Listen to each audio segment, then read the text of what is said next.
YouTube, what it do? This is your boy Jonathan, and welcome back to Jonathan's World. In this video, we're going to be looking at a simple topic, and the topic is this: how to have a conversation. I'm here with my friend who does not want to be in the video. His name is Larry. Word. All right. So, what is the conversation? We're going to make this shit simple tonight. On the internet, it has this definition, and then I'm gonna give you my interpretation of what is a conversation, and then Larry is gonna give his side of what is a conversation. So the internet interpretation of a conversation is a talk, especially an informal one, between two or more people or persons in which new ideas are exchanged. That's the internet's definition. Mine is basically when two or more people having a conversation that either makes sense or doesn't make sense. As simple as that. What is your thoughts on a conversation, Larry? Well, I can say that my thoughts on a conversation would be readings. Right? People wouldn't really be accustomed to that. It's very uncommon. But readings would be understanding what you're trying to say, interpretation of what you're trying to say, and you doing the same. So readings are happening on both sides, whether it's a crowd, an audience, or whatever. A conversation mostly is about the readings. So your information, I do accept information is being transferred, but in being transferred, it still has to be interpreted and understood. So main focus on the conversation would be the readings for me. Beautiful. Perfectly said. So Larry, I'm gonna ask you if this skill is needed to have a conversation. Is eye contact needed to have a conversation? If yes, why? Well, I would say no.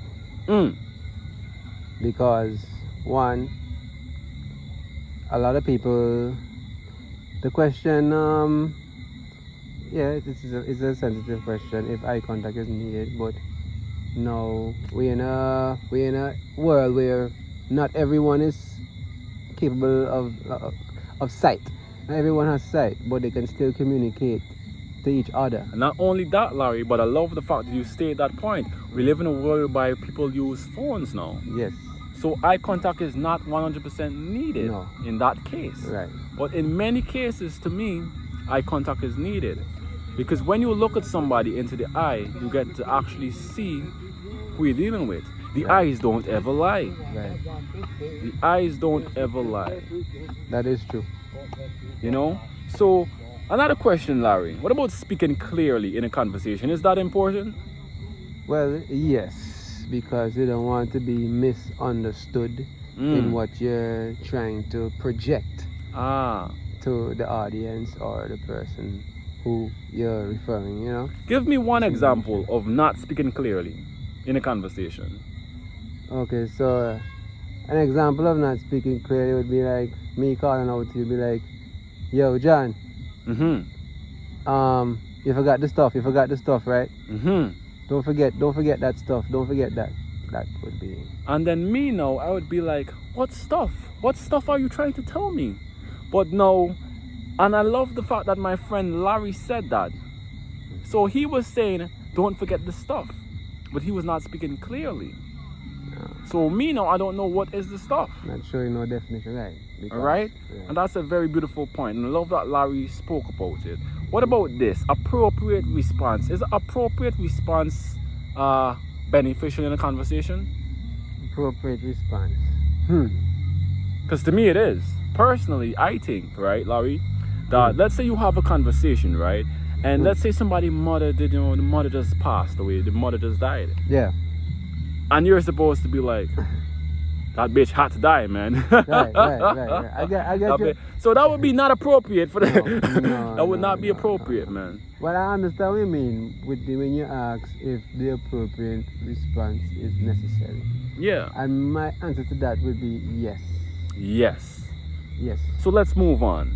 What about a comfortable body posture? Do you think a comfortable body posture is necessity or needed in a conversation, Larry? A proper body posture? Well, I'm going to say no to that. Wow. And why so? Well, prospectively, This is very interesting, we man. know that, yeah, well, you know that we're capable of seeing with our own eyes that there's not a lot of people in the world Yeah. that, you know, they have amputees. Mm. That's just like what I was getting at that in the same informational transferring point of view, because because they have amputees, they have people that have to be in all type of different states. Some of them, they have no tongue. If a person have no tongue, They can't talk. they can't Basically. talk. So they have to show you sign language, and this is still conversating, because they're telling you, they're sharing their emotions with you, whatever their thoughts are, they're sharing it with you through this skill or technique. So Well, No. me personally, and I love the fact that you said no, and this just goes to show that everybody's thoughts and ideas sometimes may be different. yeah. Because he says no, and I'm gonna say yes. And let me give my reason why I'm gonna say yes. I was talking to a beautiful East Indian chick one day, and I said to myself, I want to talk to her, but I want to actually get to hear and understand what she's saying to me properly, because I could have heard what she was saying, but it was not that comfortable being around her. So I placed myself in like a slouching position in the chair. You know when you sit down in a chair, you just like Slouch, lean right, back, you right. slouch, you like, you know, you type shit in a chair. So I was like that in the sofa. And the moment I did that, I was like, you know, the yarn.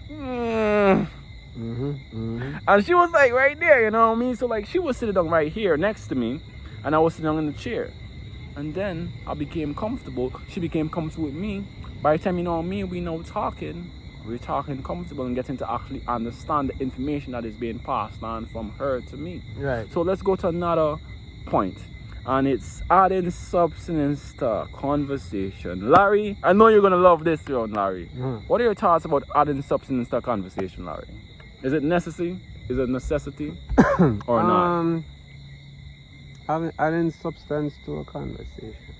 Adding substance to a conversation. It's very nice. I'd like to ask you to give me an example of what you're Beautiful. projecting. So now, me personally, I'm gonna give an example of adding substance to a conversation. Adding substance to a conversation. Let's go back to what a conversation is now.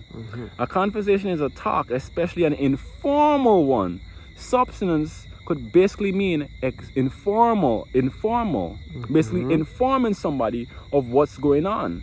For example, I could give substance about news. I could give substance about a thought or idea that came to my mind. For example, let me see if I could give a substance conversation right now. For example, people have the saying, global warming is not real. Of recently, Larry, haven't you noticed that the sun started to get hotter? Definitely. Very hot. Definitely. Very hot.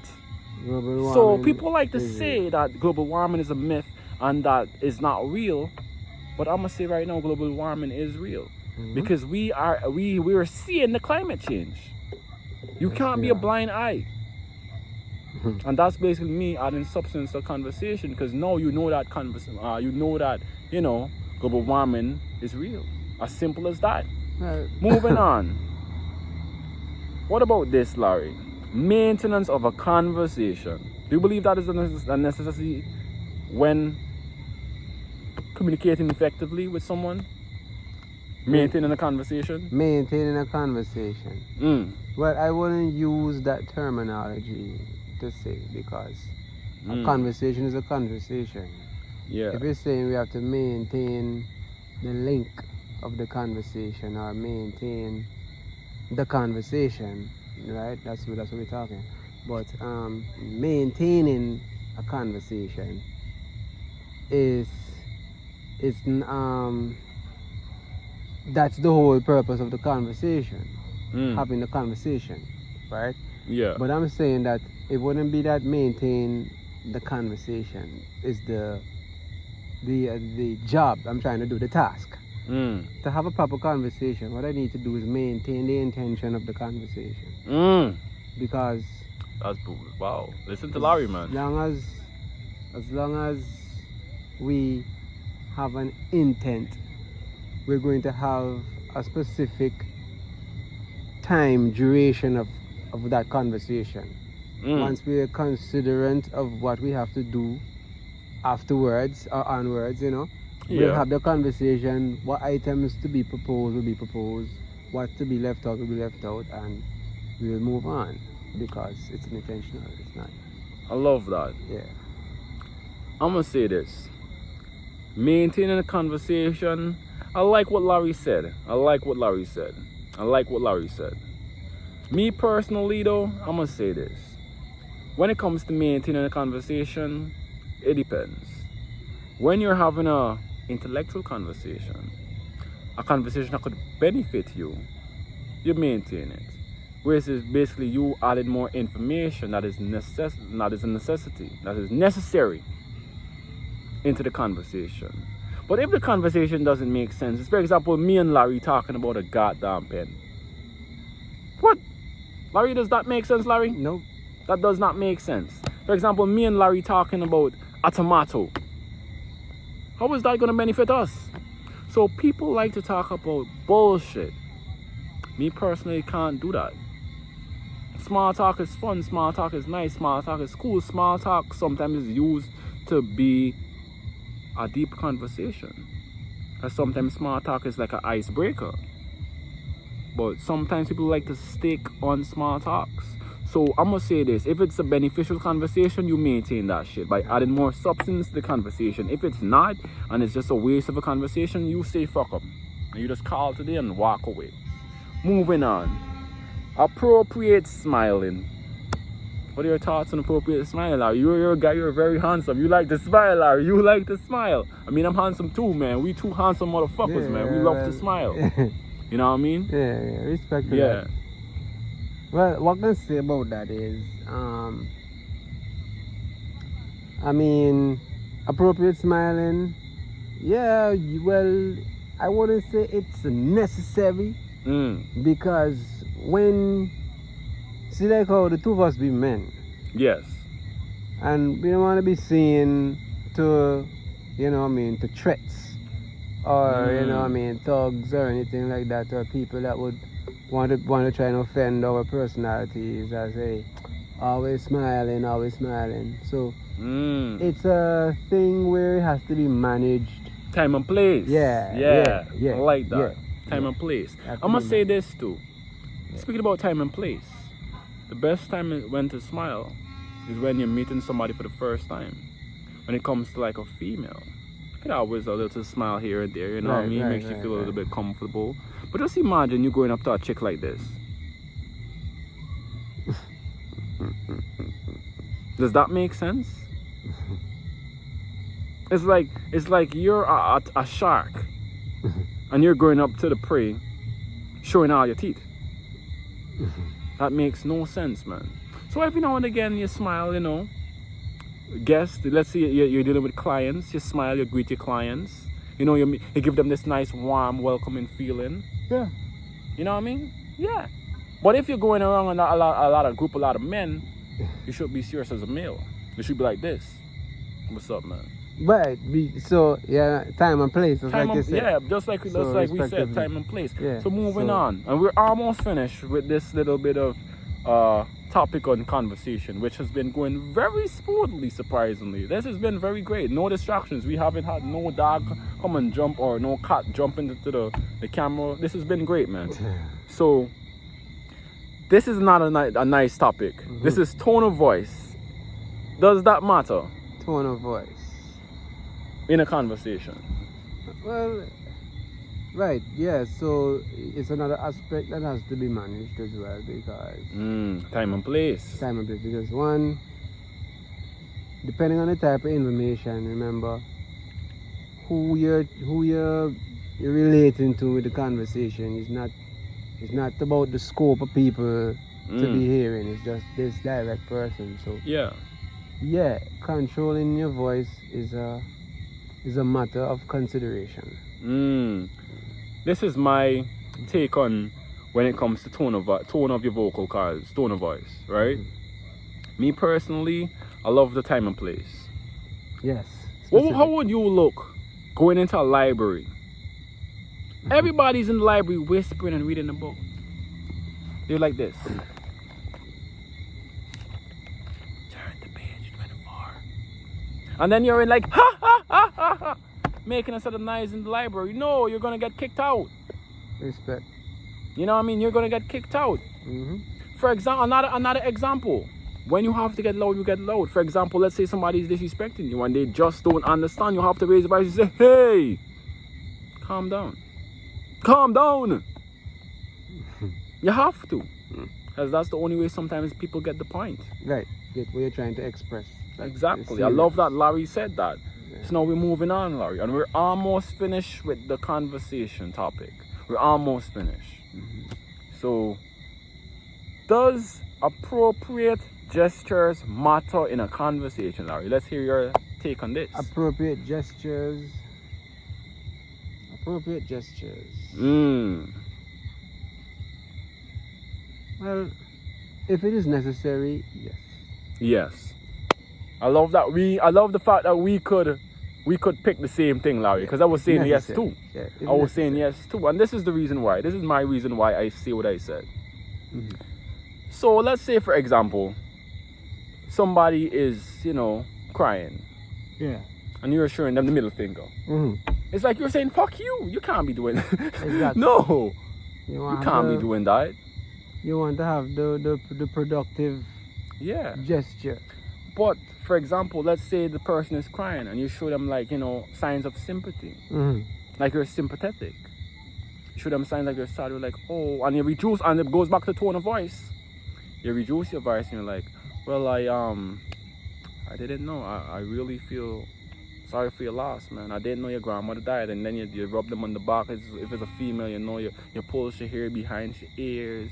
You rub your forehead, you kiss on your forehead until hey, you look wonderful, man. Things gonna get better. You makes you feel special now. Yeah. You know what I mean? So appropriate gestures, that is a necessity, man. And this is the last point, Larry. What do you think about this one? The last point. And this is, are analogies or examples important in a conversation? And with that statement, I'm gonna close the book. Well, of course they are. Why analogies so? And examples. Well, those are the aspects that build substance within the conversation when you give analogies and show examples. So yes, I would say definitely beneficial in a conversation. The reason why I would say yes as well, when you add analogies and examples into the conversation, you make it a little bit more fun. For example, you see like how I just said that? For example, because I just added the example into the conversation and it just almost flew over your head. So I'm going to continue. For example, the other day I was playing a game of cricket. I was holding the bat and then I hit the ball. It went straight up into the air. The opposition, which was the other team, they had a guy and his name was Christopher. He had on gloves and he almost caught the ball. So he was like this. And the ball went straight between his fingers and fell on the ground. He was like, shit. Just by that, we won that game. And that was such a simple example. Yeah, simple. Very simple. So that was basically the video on what is a conversation. Before I go, I would just like to thank my friend here, Larry, for coming out. Larry, say something to the cameraman. Yeah, respect people. Respect people every time. Every time. Every time. So that's basically the video, man. It's your boy Jonathan Speaks here, and we're gonna meet back with another motherfucking video in the future. Bye guys. Peace.